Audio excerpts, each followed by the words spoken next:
Manish Pandey IPL வரலாற்றில் முதல் சதத்தை பதிவு செய்த வீரர் என்ற பெருமையை பெற்றவர். 2009 சீசனில் 19 வயது 253 நாளில் பெங்களூரு அணிக்காக இந்த சாதனை படைத்தார்.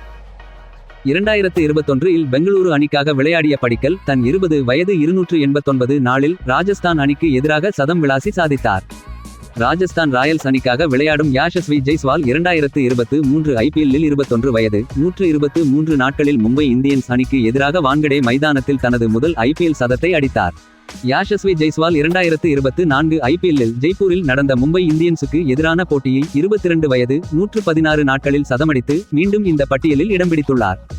பஞ்சாப் கிங்ஸ் திருப்புமுனை பேட்ஸ்மேனாக திகழும் பிரப்சிம்ரன் சிங் ஐபிஎல் 2023 சீசனில் 22 வயது 276 நாட்களில் டெல்லி கேபிட்டல்ஸ் அணிக்கு எதிராக சதம் அடித்து சாதித்தார். புனேவில் 2017 ஐபிஎல் போட்டியில் சஞ்சு சாம்சன் டெல்லி டேர்டெவில்ஸ் அணிக்காக ரைசிங் புனே சூப்பர் ஜெயண்ட்டுக்கு எதிராக முதல் ஐபிஎல் சதம் 22 வயது 151 நாட்களில் பதிவு செய்தார். குயின்டன் டி காக்கின் ஐபிஎல் முதல் சதம் 23 வயது 122 நாட்களில் 2016 ஐபிஎல்லில் டெல்லி அணிக்கு எதிரான போட்டியில் பெங்களூர் அணிக்காக அடித்தார். 2010 ஐபிஎல் தொடரில் தனது 23 வயது 153 நாட்களில் கொல்கத்தா நைட் ரைடர்ஸ் அணிக்கு எதிராக டெல்லி டேர்டெவில்ஸ் அணிக்காக விளையாடும் போது அடித்து சாதித்தார்.